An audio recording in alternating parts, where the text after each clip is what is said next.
Welcome back नाजरीन। खबर शामिल करना से पीडीएम सरबराह मौलाना फजल रहमान चयो आहे त इमरान खान अदाकारी में शाहरुख खान ऐं सलमान खान खे बि पोइ ते छॾे ॾिनो आहे। इन जो ड्रामेबाज़ियूं सम्झ में नथियूं अचनि। इस्लामाबाद में प्रेस कॉन्फ्रेंस कंदे मौलाना फजल रहमान जो चवणु हो त पाकिस्तान खे ॾुखियाईनि ॾांहुं ॾुखियो पियो अचे। हादिसनि जो सहकारो वठी क़ौम खे मुंझारी जो शिकार कयो पियो वञे। पीडीएम सरबराह जो वधीक चवणु हो त हिक वाक़े खे खटे कूड़ो घड़ियो पियो वञे। असां ख़िते में समूरनि मुल्कनि में मुआशी तौर ते पोइ ते रहिजी विया आहियूं। फजल रहमान चयो त अंधनि माण्हुनि अखियूं बंदि करे छॾियूं, इमरान ख़ान जे कूड़ खे क़बूल कयो। अॼु उन नओं ड्रामो रचायो आहे। इमरान ख़ान खे गोली लॻण जी पहिरीं ख़बर आई त हुननि बि मुज़म्मत कई, पर वक़्त सां गॾोगॾु शयूं साम्हूं ईंदियूं वयूं। गोली हिक लॻी आहे, ॿ लॻियूं, 4 लॻियूं या टकराव लॻा। असां बम जा टकराव ॿुधा, गोली जा टकराव पहिरियों भेरो ॿुधणा आहिनि। पीडीएम सरबराह चयो त पहिरियों भेरो ख़बर पई आहे त खड़ीअ में 6 रग थींदी त छा ड्रामो आहे। डॉक्टरनि जे पंहिंजनि बयाननि में तज़ाद आहे। 5 खां 6 ॾींहनि में लाहौर खां गुजरावाला पहुता। जॾहिं गोली लॻी त एतिरो तेज़ भॼे थो त हू 1 कलाक में लाहौर पहुची वियो।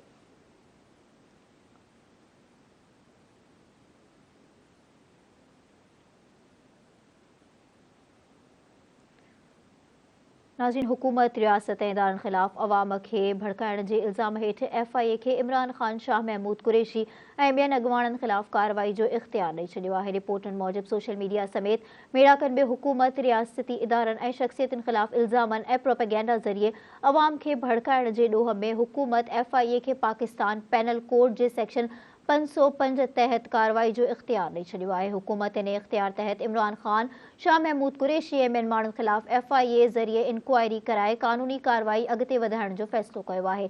FIA खे इहे इख़्तियार ॾियण लाइ वफ़ाक़ी सरकार फेडरल इन्वेस्टिगेशन एजेंसी जे राब्ते करण ते एक्ट में तरमीम जी मंज़ूरी ॾिनी हुई। हाणे FIA खे कंहिं बि अहिड़ी शख़्स ख़िलाफ़ PPC सेक्शन 505 तहत कार्रवाई जो इख़्तियार हासिल हूंदो, जेको सोशल मीडिया या कंहिं बि फॉर्म ते रियासती इदारनि ख़िलाफ़ अफ़वाहुनि ऐं ग़लति ॼाण पखेड़नि में मुलविस हूंदो।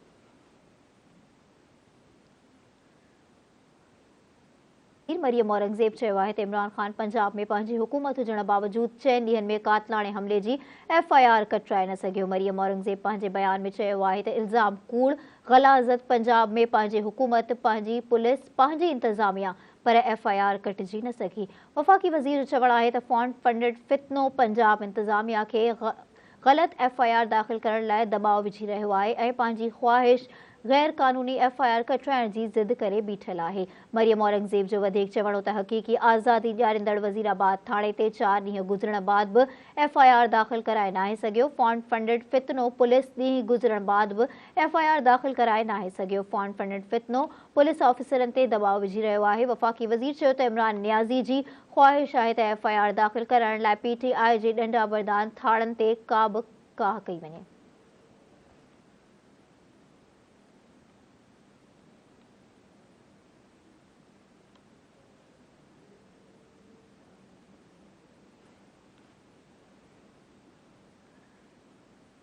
नाज़रीन, तहरीक इंसाफ़ चेयरमैन इमरान ख़ान खे इस्पताल मां डिस्चार्ज कयो वियो, जंहिंखां पोइ हू ज़मान पार्क रवानो थी वियो। अॻूणे वज़ीर आज़म जी सिहत में बहितरी खां पोइ डॉक्टरनि खेसि इस्पताल मां डिस्चार्ज करण जो फ़ैसिलो कयो हो। होना शौकत खानम इस्पताल इमरान ख़ान खे गोली लॻण वारे मामले ते वज़ाहती बयान जारी कंदे चयो आहे त इमरान ख़ान जी सर्जरी दौरान गोली जा 4 टुकड़ा कढिया विया। वज़ाहती बयान में चयो वियो आहे त इमरान ख़ान जी साॼी ॼंघ मां टुकड़ा कढिया विया, पर खाॿी ॼंघ मां टुकड़ो न कढियो वियो। इमरान ख़ान इस्पताल पहुचण ते मुकमल होश में हो। ऑपरेशन टुकड़ा कढण लाइ कयो वियो।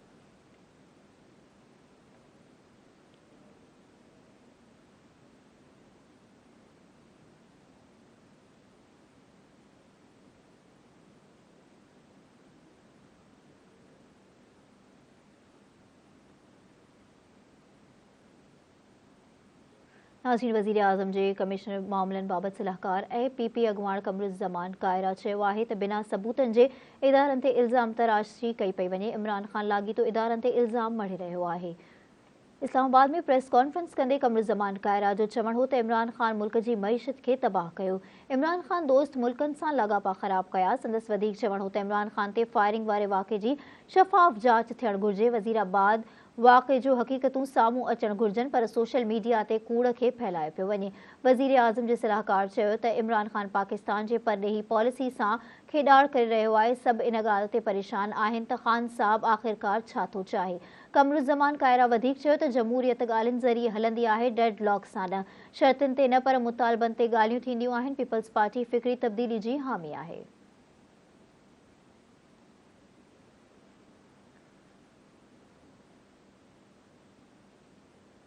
नाज़रीन, सिंध हुकूमत तरफ़ां अवाम जी सहूलत लाइ कराची में नए बस सर्विस शुरू करण जो ऐलान कयो वियो आहे। सूबाई वज़ीर शर्जील इनाम मेमण जो चवणु आहे त हीउ पाकिस्तान जूं पहिरियों माहौल दोस्त इलेक्ट्रिकल बसूं आहिनि। सूबाई वज़ीर शर्जील इनाम मेमण जो चवणु हो त सुभाणे खां इलेक्ट्रिकल बसियुनि जी टेस्ट ड्राइव शुरू करे रहिया आहियूं।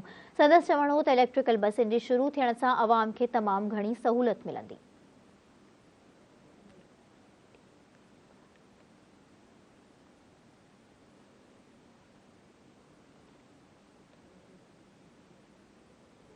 नाज़रीन, रामती जे कच्चे वारे इलाइक़े में धाड़ेलनि जे हमले में शहीद थी वियल मीरपुर ख़ास वासी पुलिस अहलकार दीन मोहम्मद लगारी जी नमाज़ जनाज़ा अदा कई वई। मीरपुर ख़ास पुलिस लाइन ग्राउंड में शहीद दीन मोहम्मद लगारी जी नमाज़ जनाज़ा अदा कई वई। जनाज़ नमाज़ में MPA सैयद जुल्फ़िकार शाह, DIG मीरपुर ख़ास जुल्फ़िकार महर, SSP मीरपुर ख़ास चौधरी असद अली ख़ान, सीनियर वकील शौकत ऐं साफ़ीन समेत शहरनि वॾे अंग में शिरकत कई।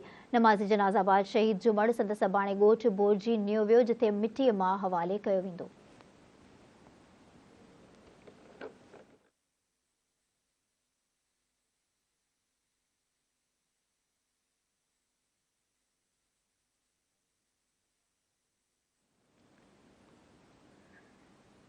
नाज़रीन, सखरवे झोर वायंती जे कच्चे वारे इलाइक़े में धाड़ेलनि जे हमले में शहीद थी वियल पुलिस अमलदार इंस्पेक्टर अब्दुल मालिक कमांगर जी नमाज़ जनाज़ा पुलिस हेडक्वार्टर में अदा कई वई। शहीद थी वियल पुलिस अमलदार इंस्पेक्टर अब्दुल मालिक कमांगर जी नमाज़ जनाज़ा अदा करण बाद शहीद जे मड़ खे सलामी पेश कई वई। नमाज़ जनाज़ा में MNA नोमान इस्लाम सलामी पेश कई वई। नमाज़ जनाज़ा में MNA नोमान इस्लाम शेख, वफ़ाक़ी वज़ीर सैयद खुर्शीद अहमद शाह जे फर्जंद सैयद ज़ीरक शाह, अरसलान इस्लाम शेख, शहबाज रेंजर्स जे sector commander brigadier Waseem Akhtar, commissioner Sukkur, DIG Sukkur Javed Jiskani समेत ॿियनि वॾे अंग में शिरकत कई।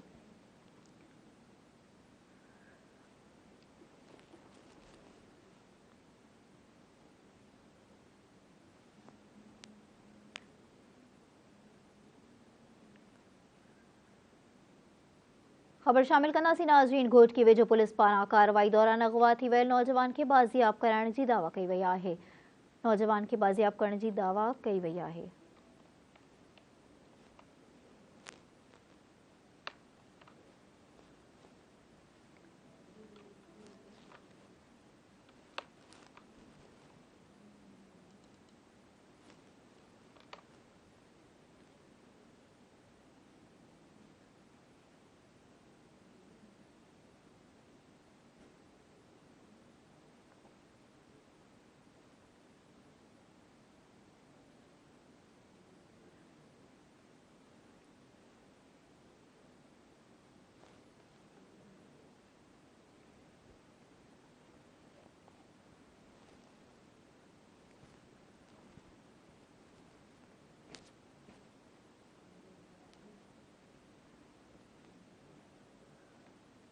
नाज़रीन, सुरहाड़ी वेझो घिटीअ जे लंघ तां ज़रदारी बिरादरी जी ॿिनि धुरनि में झेड़े दौरान हिकु क़तल ऐं 3 ॼणा ज़ख़्मी थी पिया आहिनि। चौदगी भरिसां ॻोठ बचल ज़रदारी में घिटी जे लंघ तां ज़रदारी बिरादरी जी ॿिनि धुरनि में झेड़ो थी पियो। झेड़े दौरान 35 वरियनि जो अली दोस्त ज़रदारी क़तल थी वियो, जॾहिं त ख़ालिद हुसैन ऐं शमन अली समेत 3 ॼणा ज़ख़्मी थी पिया आहिनि। इतला ते पुलिस वाक़े वारे हंधि पहुची लाश ऐं ज़ख़्मीअ खे तालका इस्पताल शहदादपुर मुंतक़िल करे छॾियो। पुलिस जो चवणु आहे त ॿिन्ही धुरनि में घिटीअ जे लंघ तां झेड़ो थियो आहे। वाक़े जो केस दाख़िल करे वधीक जांच कई वेंदी।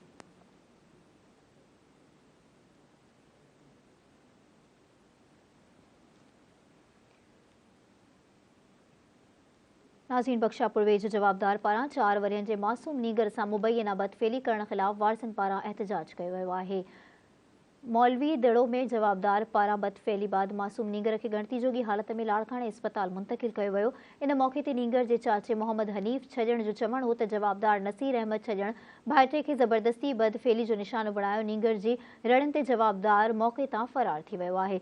मुतासिर नींगर जे वारसनि जो चवण आहे त NC दाख़िल कराइण बावजूद पुलिस जवाबदार खे गिरफ़्तार नाहे कयो। पुलिस जो चवण आहे त नींगर जे मेडिकल रिपोर्ट अचण बाद केस दाख़िल कयो वेंदो।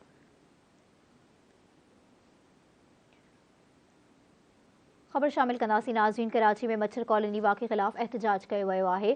अल्टरनेट तहरीक पारां कराची प्रेस क्लब अॻियां एहतजाज कंदे नारेबाज़ी कई वई आहे। इन मौक़े ते अॻवाणनि आकिब ए हुसैन, साइमा बलोच, नासिर मंसूर, काज़ी रियाज़ अब्बासी ऐं ॿियनि चयो आहे त कराची में रहंदड़ करोड़े माण्हुनि खे ॾोहारनि ऐं दहशतगर्दनि जे रहम करणु घुरिजे छॾियो आहे, जंहिं ते बि इंसान शमन शरपसंद ऐं दहशतगर्द चाहिनि था कानून लागू कंदड़ अहलकारनि जे साम्हूं माण्हुनि खे मारे छॾनि था। उन्हनि जो वधीक चवण हो त स्ट्रीट क्राइम में घटिताई नाहे अची सघी। एहतजाज कंदड़नि आला इख़्तियारनि खां घुर कई आहे त नोटिस वठी कराची में ॾोहनि ते ज़ाब्तो आंदो वञे त जीअं मच्छर कॉलोनी जहिड़ा वाक़िया न थियनि।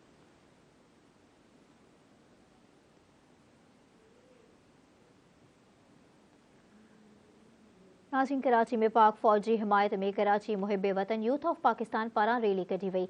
पाक फ़ौज जी हिमायत में रैली कढी पाक फ़ौज ते हक़ में नारेबाज़ी कई वई। रैली में शरीक अॻवान जो चवण हो त पाक फ़ौज जे करे अवाम पंहिंजे घरनि में बेख़ौफ़ सुकून जी निंड करे रहियो आहे। संदन वधीक चवण हो त जिन मुल्कनि वटि फ़ौज नाहे उन्हनि जी हालत ॾिसो त दुश्मन इन्हनि सां कहिड़ी हालत करे रहिया आहिनि। ही पाक फ़ौज ई आहे जंहिं करे मुल्क में अमनो अमान क़ाइमु आहे। एहतजाज कंदड़नि चयो त दुश्मन मुल्कनि में एजेंडा तहत फ़ौज जो नालो इस्तेमालु करे इन खे बदनाम कयो पियो वञे। मुल्क जा शहरी पंहिंजे पाक फ़ौज सां बेइंतहा मोहबत कनि था। हुननि मुतालबो कयो आहे त हाणे पाक फ़ौज ख़िलाफ़ ग़लत ज़ुबानी बंदि थियणु घुरिजे।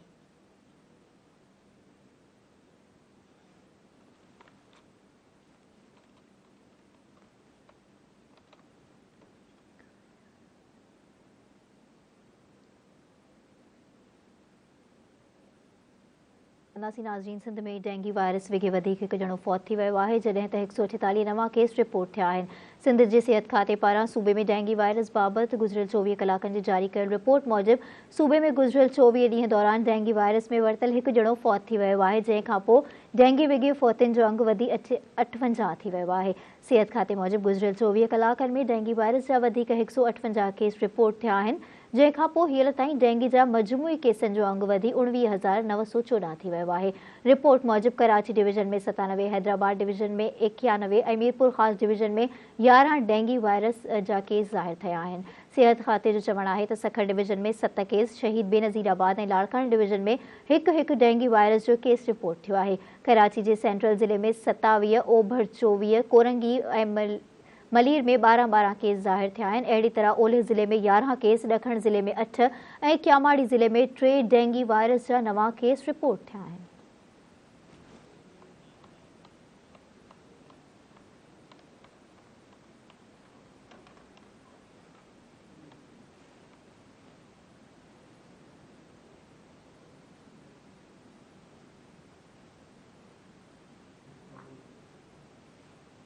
नाज़रीन, स्पेन जो वफ़द सिंध जे क़दीम मागमोन जो दड़ो ते पहुची वियो। स्पेन जो परॾेही वफ़द राजर जी अॻवाणी में सिंध जे क़दीम मागमोन जे दड़े जो दौरो कयो। इन मौक़े ते मोइन जे दड़े ते मुक़रर गाइड जावेद शेख परॾेही वफ़द खे ब्रीफिंग ॾिनी। परॾेही वफ़द जो मोइन जे दड़े जे मुख़्तलिफ़ अयाज़ जे एरिया HR स्टोपा ग्रेट भारत म्यूज़ियम ऐं ॿिया आसिर घुमे ॾिना। इन मौक़े ते स्पेन जे परॾेही वफ़द जी अॻवाणी कंदड़ राजर जो चवणु हो त मोइन जो दड़ो अज़ीम ऐं क़दीम तहज़ीबी विरसो आहे। हितां जा माण्हू हज़ारे सालनि खां तहज़ीब याफ़्ता रहिया आहिनि। हुन चयो त आसार ॾिसी अक़ल दंग रहिजी वियो त सिंध जा माण्हू वॾा महिमान नवाज़ आहिनि। हिते अची तमामु घणी ख़ुशी थी आहे।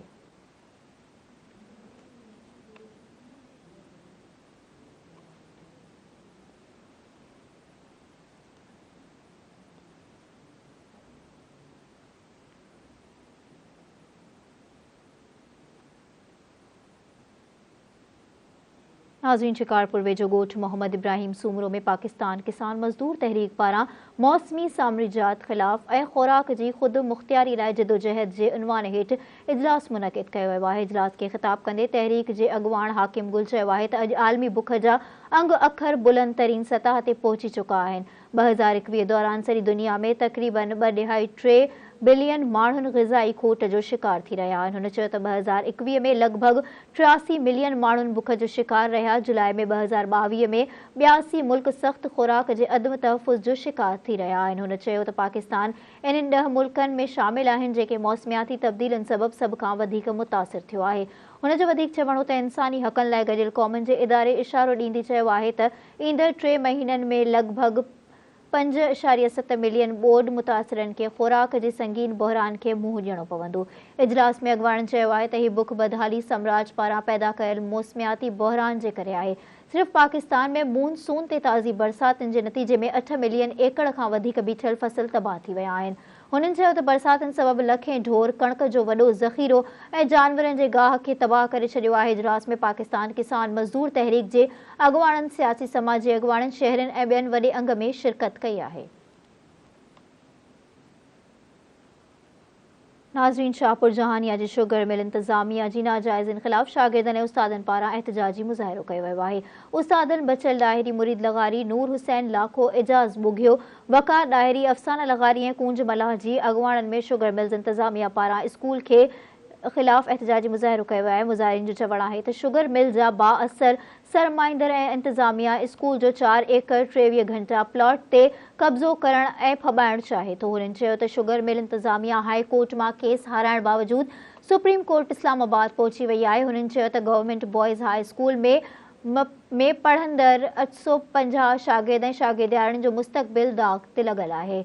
एहतजाज कंदड़ चीफ जस्टिस ऑफ पाकिस्तान वज़ीर आज़म ऐं सिंध हुकूमत खां मुतालबो कंदे चयो आहे त शुगर मिल इंतज़ामिया ख़िलाफ़ कार्रवाई करे सवें शागिर्द, उस्तादनि ऐं वालिदनि सां इंसाफ़ कयो वञे। ॿी सूरत में भरपूर एहतजाजी तहरीक हलाए क़ौम शाहराह ते धरणो हयो वेंदो।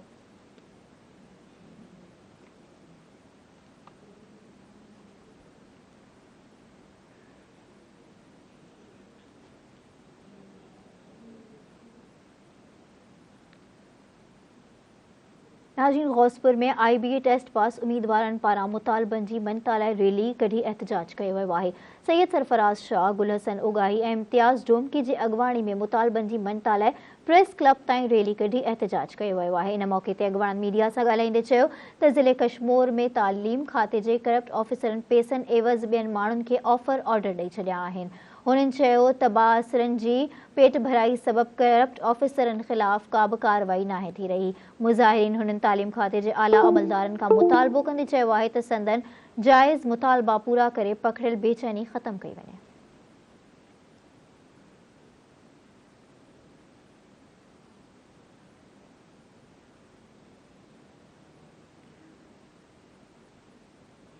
नाज़रीन, अहमदपुर वेझो 20 वरियनि जी नौजवान नारी वण में रसो ॿधी फाहो करे मुबैना तौर आपघात करे छॾियो आहे।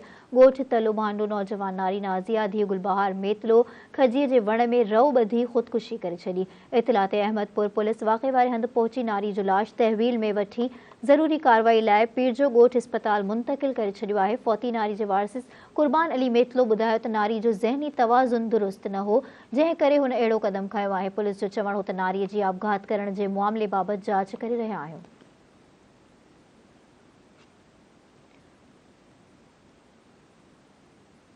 नाज़रीन, ठठो में सिंधी अदबी संगत जंगशाही शाख पारां प्रेस क्लब में साईं हबीबुल्ला पलेजो जी किताब वसारिया नविस्तरन महरमती तक़रीब कोठाई वई आहे। तक़रीब में ख़िताब कंदे अॻवान चयो आहे त हबीबुल्ला पलेजो न रुगो उस्ताद ऐं ॾेखारी आहे, पर हुन पंहिंजी सॼी ॼमार प्यार जी पूजा कंदे गुज़ारी आहे।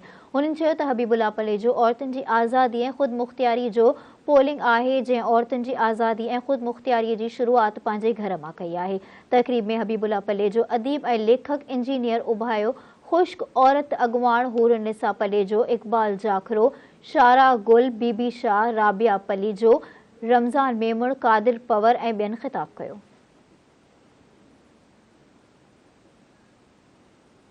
नाज़रीन, पाकिस्तान क्रिकेट टीम 6हों भेरो T20 वर्ल्ड कप जे सेमीफाइनल में पहुचण में कामयाब थी वई। एडलैंड में खेॾियल मैच में बांग्लादेश जे कप्तान शकीब उल हसन टॉस खटे बाबर आज़म के फील्डिंग जी दावत ॾिनी। बंगाल टाइगर पहिरियां बैटिंग कंदे मुक़रर 20 ओवरनि में 8 विकेटनि जे नुक़सान ते 127 रन्सूं ठाहियूं। 128 रन्सनि जो हदफ़ पाकिस्तानी टीम 19 ओवर में 5 विकेटनि ते नुक़सान ते हासिल करे वरितो। कप्तान बाबर आज़म 33 बॉलनि ते 25 रन्सूं ठाहे आउट थियो, जॾहिं त मोहम्मद रिज़वान 32 बॉलनि ते 32 रन्सूं ठाहे पवेलियन भेरो थियो।